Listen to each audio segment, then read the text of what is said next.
Halo teman pintar, bertemu kembali dengan aku di channel YouTube Kita Pintar pada bidang studi geografi.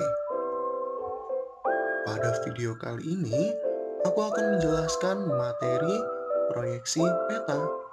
Oke, langsung saja kita masuk ke materi utamanya.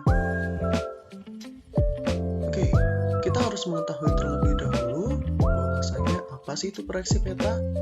Secara umum, proyeksi peta diartikan sebagai cara memindahkan permukaan bumi yang melengkung ke bidang datar. Bumi yang tadinya bentuknya bulat, itu permukaannya harus dipindahkan ke dalam bidang datar supaya bisa menjadi suatu peta. Nah, itu namanya proyeksi peta.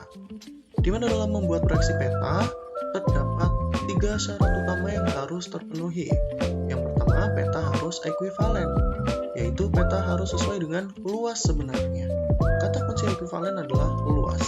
Luas yang ada di permukaan bumi harus sama dengan luas yang ada di peta, tentunya menggunakan perbandingan atau menggunakan skala tertentu.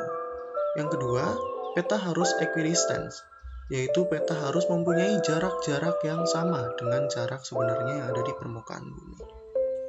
Kata kunci dari equidistance yaitu distance, jarak, di mana jarak pada peta harus sama dengan jarak sebenarnya menggunakan perbandingan atau skala tertentu. Yang ketiga, peta harus conform. Kata kunci dari conform adalah bentuk atau sudutnya harus sama. Sudut yang ada di permukaan bumi harus sama dengan yang ada di peta, ataupun sebaliknya. Itu adalah 3 syarat utama yang harus terpenuhi. Selanjutnya, kita masuk ke jenis-jenis proyeksi peta, di mana proyeksi peta ada 2. Yang pertama, proyeksi peta berdasarkan bidang proyeksinya. Yang kedua, proyeksi peta berdasarkan garis karakter. Oke, kita bahas satu persatu ya. Oke teman pintar, kita akan membahas yang pertama yaitu proyeksi peta berdasarkan bidang proyeksinya. Terdapat 3, yaitu ada azimutal atau zenital, yang kedua silinder, dan juga yang ketiga adalah kerucut. Yang pertama akan kita bahas adalah proyeksi zenital atau azimutal. Bidang proyeksi berupa bidang datar yang menyinggung bola bumi, di mana proyeksi ini cocok digunakan untuk menggambarkan wilayah kutub atau wilayah atas dari bumi, atas dan bawah dari bumi. Nah, untuk gambarnya bisa kalian lihat di sini untuk memudahkannya ya. Ekuator itu di tengah, untuk kutub dan juga kutub utara dan selatan bentuknya itu berada di atasnya, sehingga proyeksi azimutal yang menggunakan bidang datar ini cocok untuk daerah kutub. Untuk proyeksi azimutal ada 3. Yang pertama azimutal normal, di mana proyeksi ini bersinggungan dengan kutub sesuai untuk dapat memetakan wilayah kutub. Yang kedua ada proyeksi azimutal transversal, di mana proyeksi ini berhimpit dengan ekuator. Cukup cocok juga untuk menggambarkan wilayah ekuator. Yang ketiga ada proyeksi azimutal miring atau oblik, di mana bidang proyeksinya miring pada sumbu bumi.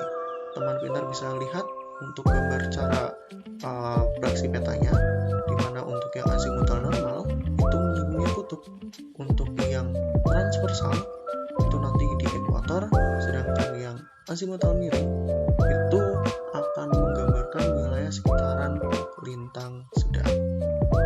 Nah, ini untuk yang zenital atau azimutal. Oke teman pintar, yang kedua ada proyeksi silinder. Di mana untuk proyeksi silinder ini bidang proyeksinya berupa silinder atau tabung. Proyeksi seperti ini sangat baik untuk memetakan daerah yang berada di khatulistiwa atau di ekuator. Nah, ini cocok untuk menggambarkan daerah Indonesia.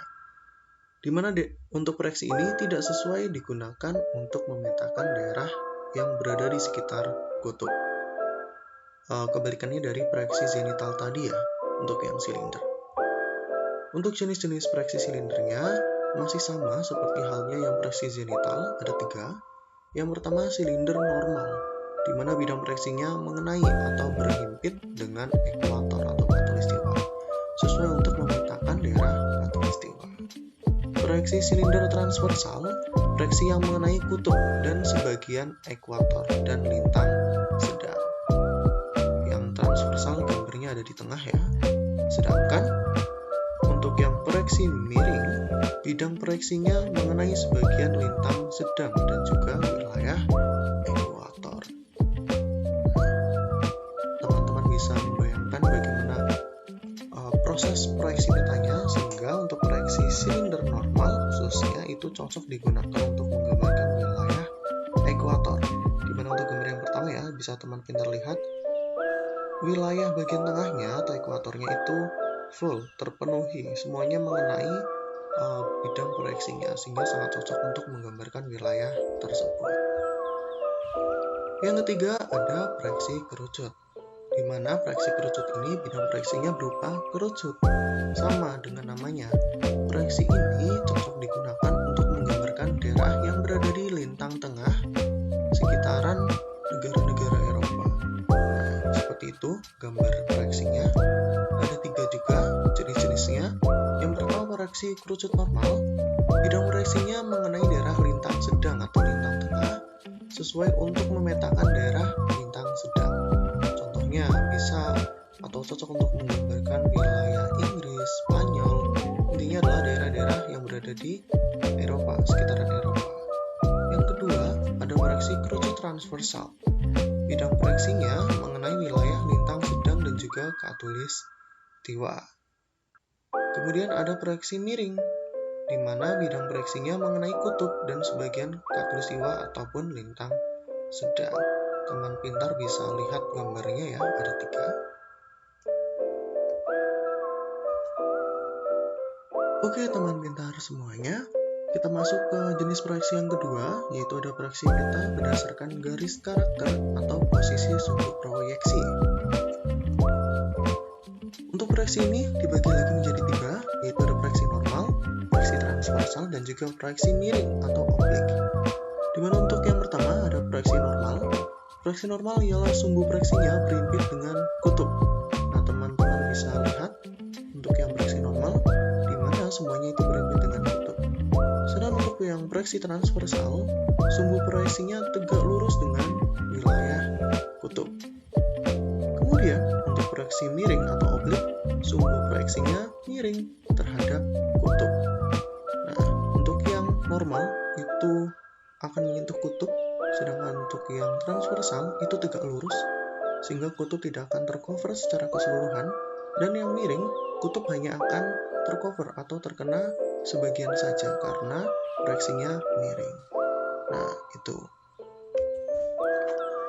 Oke teman pintar semuanya, untuk menguji pemahaman teman pintar setelah kita belajar bersama tadi, kita langsung saja masuk ke latihan soal yang sudah aku siapkan. Soal yang pertama, perhatikan gambar berikut ini. Proyeksi yang digunakan dalam menggambar peta di samping adalah proyeksi titik-titik. Kira-kira proyeksi apa nih? Dari gambarnya sudah sangat jelas ya, yaitu proyeksi kerucut. Nah, kira-kira kerucutnya normal atau transversal nih? Di option B atau option D?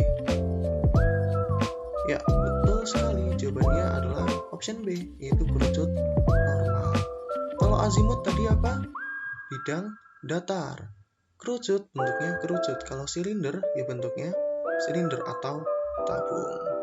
Kalau kerucut normal, ya sesuai dengan gambarnya ya, gambar kerucut seperti biasa, yaitu berhimpit dengan daerah kutub. Sedangkan untuk transversal itu tegak lurus dengan kutub. Nah, soal selanjutnya, untuk menggambarkan wilayah kutub, proyeksi peta apa yang bisa dilakukan? Wilayah kutub. Nah, kira-kira yang paling cocok apa nih? Ya, betul sekali. Jawabannya adalah azimutal normal. Ketika nanti tidak ada nama azimutal, kalian bisa memilih nama zenital. Pilih salah satu dari keduanya. Seperti itu ya. Kalau kerucut tadi sangat cocok untuk menggambarkan wilayah lintang sedang. Sedangkan silinder itu cocok untuk menggambarkan wilayah ekuator atau khatulistiwa. Kemudian untuk wilayah kutub itu cocok digambarkan dengan proyeksi azimutal atau zenital. Soal selanjutnya, untuk menggambarkan wilayah Indonesia, proyeksi peta manakah yang paling tepat digunakan? Indonesia itu berada di wilayah ekuator atau khatulistiwa. Nah, seperti yang tadi saya sampaikan, kira-kira apa jawabannya? Ya, jawabannya adalah option A, yaitu silinder normal. Oke teman pintar semuanya, untuk soal nomor 4 dan selanjutnya, silahkan bisa teman pintar kerjakan secara mandiri di rumah. Bisa teman pintar pause dulu videonya, kemudian ditulis di buku tulis masing-masing, kemudian dijawab dan didiskusikan dengan guru pengampu di kelas masing-masing.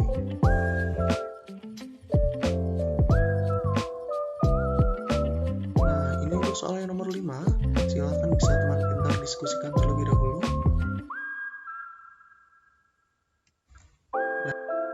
Oke teman pintar, untuk video kali ini cukup sampai di sini dulu ya. Pada video selanjutnya aku akan menjelaskan materi tentang penginderaan jauh. Jadi, supaya teman pintar tidak kelupaan atau kelewatan video-video terupdate dari kami, silakan teman pintar bisa ikuti channel YouTube Kita Pintar dengan cara subscribe, like, dan juga komen supaya aku lebih semangat lagi berbagi ilmu ke teman pintar semuanya. Oke, see you in the next